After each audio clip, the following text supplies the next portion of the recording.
Dilahirkan 8 September 1989 di Kota Malang, Dr. Gamal Albin Said adalah seorang inovator kesehatan dan wirausaha sosial.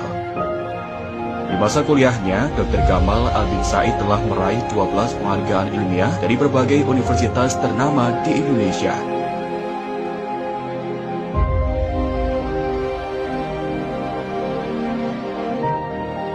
Kisah seorang anak pemulung bernama Khairunisa yang meninggal di gerobak sampah ayahnya karena sakit diare dan tak mampu berobat memotivasi Dr. Gamal Albin Said mengembangkan berbagai inovasi kesehatan untuk mencapai visinya membuka akses layanan kesehatan kepada semua orang, khususnya mereka yang kurang mampu.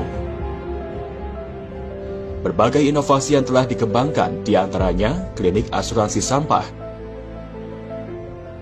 Inmed, dan siapapeduli.id. Berbagai inovasinya telah membantu masyarakat yang kurang mampu untuk bisa merasakan manisnya layanan kesehatan. Dengan berbagai inovasi kesehatan yang telah dikembangkan, Dr. Gamal Albin Said menjadi pemuda pertama di dunia dan satu-satunya di Asia yang meraih penghargaan HRS The Prince of Wales Youth Sustainability Entrepreneur Award dari Kerajaan Inggris yang diserahkan langsung oleh Pangeran Charles. Tak hanya itu, lebih dari 50 penghargaan dan 12 diantaranya adalah penghargaan internasional dari Inggris, Jepang, Jerman, Korea Selatan, India, Thailand, Kamboja, Peru, dan Amerika Serikat. Selain itu, Dr. Gamal Albin Said juga masuk dalam satu di antara 50 inovator sosial paling berpengaruh di dunia. Berbagai tokoh-tokoh dunia juga ikut mengapresiasi karya Dr. Gamal Albin Said, termasuk di antaranya Presiden Rusia Vladimir Putin. Selain mengembangkan inovasi kesehatan, Dr. Gamal Albin Said juga aktif menjadi inspirator dan telah menjadi pembicara di 17 negara. Sebuah perjalanan Dr. Gamal Albin Said tersebut telah ditulisnya dalam buku yang berjudul Muda Mendunia, Era Baru Wirausaha Sosial dan Catatan Perjuangan Politik. Dapatkan bukunya dan jadilah pemuda yang mendunia. Nahdlatul Ulama di Kemenak yang tercatat 27.000 pondok pesantren. Muhammadiyah 106 tahun yang lalu Kiai Haji Ahmad Dahlan keluar rumah menawarkan perabot rumahnya untuk dijual untuk gaji guru-guru yang mengajar di sekolah Muhammadiyah. Tapi apa yang terjadi 106 tahun kemudian? Sekarang Muhammadiyah punya 12.000 sekolah, 180 universitas, 107 rumah sakit, 10 fakultas kedokteran dan melahirkan 700 dokter setiap tahun. Ketika kita semua berkumpul di sini, miliaran orang berkumpul dan berdoa kepada Tuhan, ya Allah, kembalikan aku ke dunia supaya aku bisa beramal soleh. Jadi semua kebaikan kita hari ini, usaha kita sehari ini, itu adalah upaya kita memastikan amal-amal kita melampaui usia kita.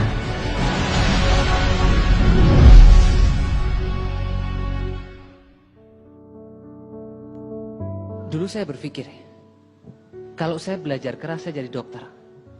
Kalau saya kerja keras saya bisa bangun perusahaan. Akhirnya saya sadar bahwa ada orang yang ikhtiarnya cukup, tapi hasilnya maksimal luar biasa sekali. Ada orang yang ikhtiarnya itu besar sekali, tapi hasilnya itu kecil sekali. Artinya ikhtiar itu prasyarat dan jangan sampai kita memberhalakan ikhtiar.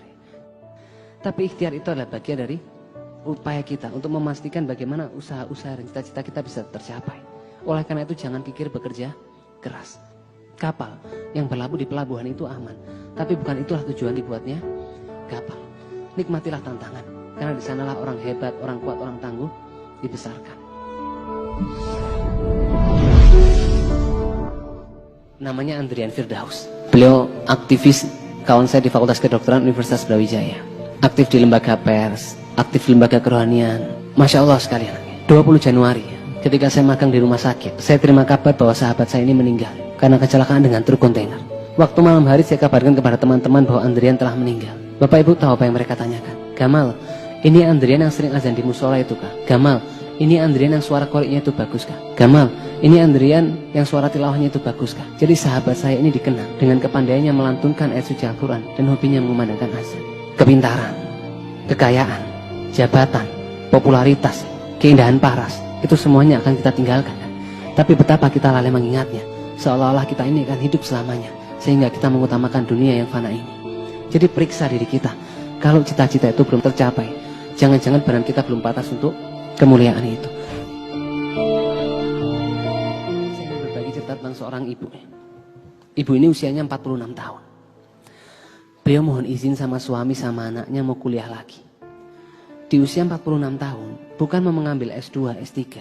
Tidak, ibu ini mau ambil D1 ilmu tafsir.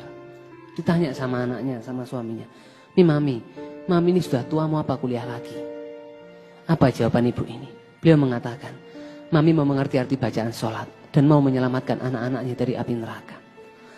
Setiap anaknya ini berangkat ujian, ibu ini tanya, Nak, nanti kau ujian jam berapa? Waktu kau ujian, Mami di atas sajadah. Waktu anaknya presentasi, ibu ini tanya, Nak, nanti kau presentasi jam berapa? Waktu kau presentasi, Mami di atas sajadah. Berjalan terus berbulan-bulan, bertahun-tahun. Sampai 2 bulan lalu ada global listing dari American Conservation Coalition, masukkan anaknya 1 dalam 30 pemuda di bawah 30 tahun, The Green Generation. Bahkan World CSRD di India masukkan anaknya 1 di antara 50 inovator. Siapakah ibu itu? Ibu yang membesarkan saya, Bapak Ibu semua. Dan saya yakin di ruangan ini kita menyaksikan orang tua kita melakukan pengorbanan yang sama. Saya kelas 3 SD, saya ingat ada tugas ngetik naskah drama. Di rumah itu tidak ada komputer, tidak ada laptop. Bapak saya itu bawa mesin ketik dari kantor keluarga kami. Ibu saya ngetik mulai malam sampai pagi. Saya diterima di SMP 3 Malang, itu nomor 7 dari bawah. SMP favorit di sana. Itu ayah ibu saya senang sampai syukuran nasi kuning waktu itu buat 1 RT. Bahkan satu momen yang banyak orang yang tahu. Bapak saya itu jual tanahnya supaya saya, anaknya yang namanya Gamal ini bisa kuliah di kedokteran. Bahkan satu momen yang mahal dalam kehidupan saya, yang saya berdoa semoga Allah kesempatan mengulangi momen-momen itu. Saya jam 4 pagi terima email dari Cambridge University. Saya masuk 1 dari 7 finalis penerima penghargaan kehormatan dari kerajaan Inggris. Itu ayah saya menghampiri, ibu saya waktu itu bangun, itu saya saksikan wajah kebahagiaan penuh kebanggaan. Jadi I have something life for, someone I must not disappointing. Dan saya yakin betapa banyak kita di masjid ini merasakan orang tua kita membatalkan mimpinya, melupakan mimpinya, membiarkan hidupnya itu berlalu tanpa kesenangan, supaya kita anak-anaknya ini bisa belajar lebih baik, bisa bekerja lebih baik, bisa bermanfaat untuk lebih banyak orang. Tapi berapa banyak di antara kita melupakan itu kan, dan membiarkan masa muda kita berlalu tanpa keinginan sedikit pun membahagiakan kedua orang tua kita. Apalagi kita yang muslim diajarkan 1 di antara 3 amal yang Allah cintai itu anak yang berbakti sama orang tua, dan 1 di antara 2 azab yang Allah percepat di dunia selain pemimpin yang zalim itu anak yang durhaka sama orang tuanya. Maka terimalah dengan ikhlas bahwa cara kita memperlakukan kedua orang tua kita itu adalah pemberitahuan kepada Allah bagaimana Allah memperlakukan kita.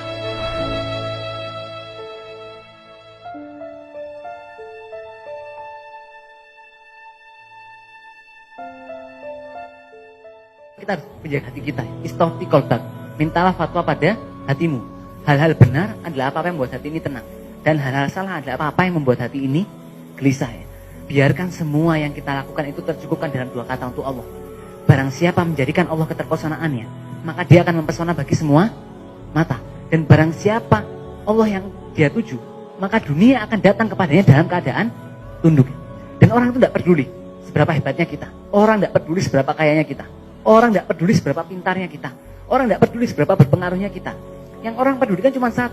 Apakah keberadaan kita memberikan manfaat buat mereka? Dan tidak peduli juga seberapa hebat kayak pintarnya kita. Kalau sekarang kita tidak tenang, tidak bahagia, itu pasti ada yang salah. Imam Al-Ghazali kan berpesan ya, semua manusia itu merugi kecuali mereka yang berilmu. Dan semua orang yang berilmu itu merugi kecuali mereka yang beramal.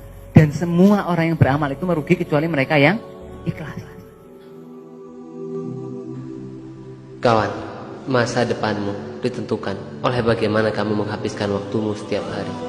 Ingatlah bahwa tanda baiknya seseorang, dia meninggalkan apa yang tak berguna baginya. Oleh karena itu, tumbuhkanlah rasa bersalah jika kita menggunakan waktu untuk sesuatu yang tidak bermanfaat. Bayangkanlah setiap hari adalah hari terakhirmu, maka engkau akan penuh hormat dengan waktu. Teruslah bergerak, teruslah bergerak, teruslah bergerak, dan engkau akan menjadi pusara yang menarik kebaikan-kebaikan datang kepadamu.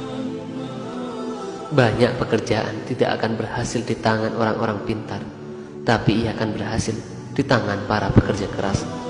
Saya sering menemukan orang hebat yang gagal. Saya temukan banyak di antara mereka kikir bekerja keras dan tidak menyukai tantangan. Wa malazatu illa ba'da ta'ab. Tidak ada kenikmatan kecuali sesudah kepayahan. Tidak ada keberhasilan di masa tua yang didapatkan dengan kesenangan di masa muda. Bukankah keberhasilan akan lebih manis dan menyenangkan tatkala diawali dengan perjuangan yang lebih keras? Mana yang kau pilih, kawan? Lahir dari keluarga kaya, hidup bermanja-manja, bersenang-senang, bermalas-malasan, atau lahir dari keluarga sederhana, bekerja keras dengan tangan dan kaki sendiri, lalu mencapai keberhasilan yang mengagumkan dan memesona? Jika kita sudah bekerja dengan penuh keikhlasan dan kerja keras, lalu apa ada lagi yang lebih berarti?